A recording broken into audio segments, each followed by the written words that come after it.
నమస్తే. కొన్ని వింతలు ఊహకు కూడా అందవు. ఎంత ప్రయత్నించినా వాటి అంతు చిక్కదు. అందుకు ఉదాహరణ ఇప్పుడు మీరు వినబోయే జ్వాలాముఖి దేవి గుడిలోని అఖండ జ్యోతి, చల్లని నీటి దారల రహస్య కథ.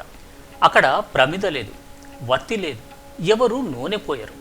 అయినా సరే రోజులో 24 గంటలు, వారంలో 7 రోజులు, సంవత్సరంలో 365 రోజులు ఈ అఖండ జ్యోతి వెలుగుతూనే ఉంటుంది.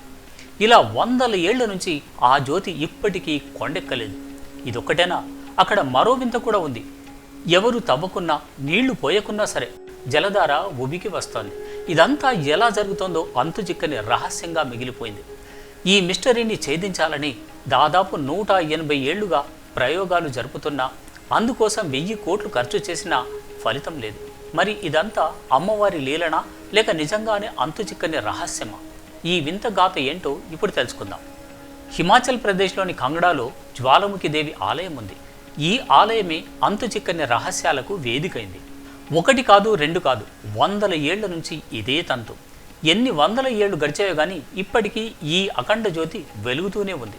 నిజానికి ఈ ఆలయంలో జ్వాలాముఖి అమ్మవారికి సంబంధించిన ఎలాంటి విగ్రహం లేదు. అయినా సరే వందల ఏళ్ల నుంచి ఇక్కడ అద్భుతాలు కొనసాగుతూనే ఉన్నాయి. ఈ గుడిలో 1, 2 కాదు, మొత్తం 9 అఖండ జ్యోతులు ఉన్నాయి. దేనికి కూడా ప్రమిద లేదు, వత్తి లేదు. అటు దేవాలయ పూజారులు కానీ, ఇటు భక్తులు కానీ ఎవరూ అందులో నూనె కానీ, నెయ్యి కానీ పోయరు. అయినా సరే నిరంతరం వెలుగుతూనే ఉన్నాయి. సాధారణంగా చిన్న దీపం వెలిగిస్తేనే దాని నుంచి పొగ వస్తుంది, వేడి కూడా ఉంటుంది.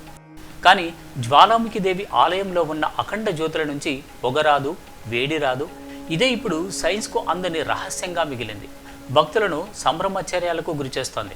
ఇక ఈ జ్యోతుల్లో ముఖ్య జ్యోతి నేల నుంచి 3 అడుగుల లోపల ఉంది. ఈ జ్వాలను అమ్మవారి ముఖంగా భావిస్తారు భక్తులు.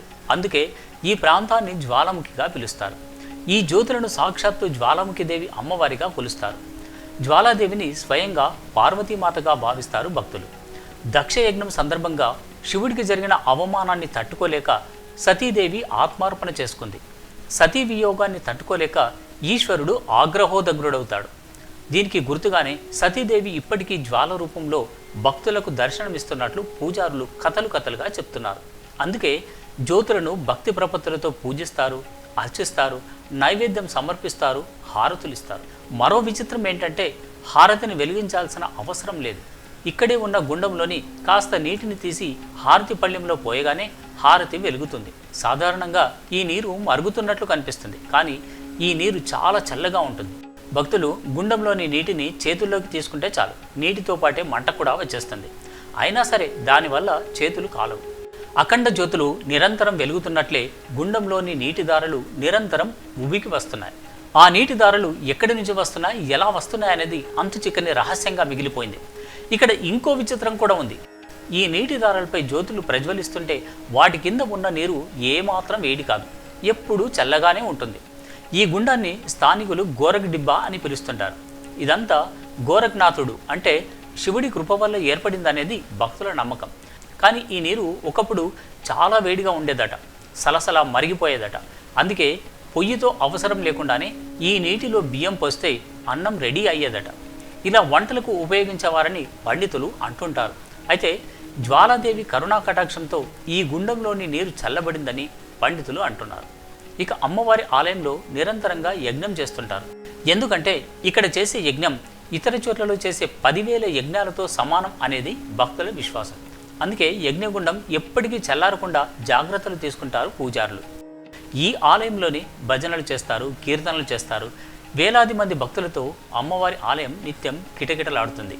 అఖండ జ్యోతులు నిరంతరం ఎలా వెలుగుతున్నాయి? ఆ చల్లని నీరంతా ఎక్కడి నుంచి వస్తుంది? ఆ నీటిపై జ్యోతులు ఎలా జ్వలిస్తున్నాయి? ఇది ఇప్పటికీ ఒక మిస్టరీయే. దీన్ని సైంటిస్టులు సైన్స్కు సంబంధించిన అద్భుతంగా చెప్తుంటే భక్తులు మాత్రం జ్వాలాముఖి అమ్మవారి లీలగా నమ్ముతున్నారు. జ్వాలాముఖి రహస్యాన్ని తెలుసుకోవడానికి రాజులు, చక్రవర్తులు ప్రయత్నించినా ఫలితం లేదు.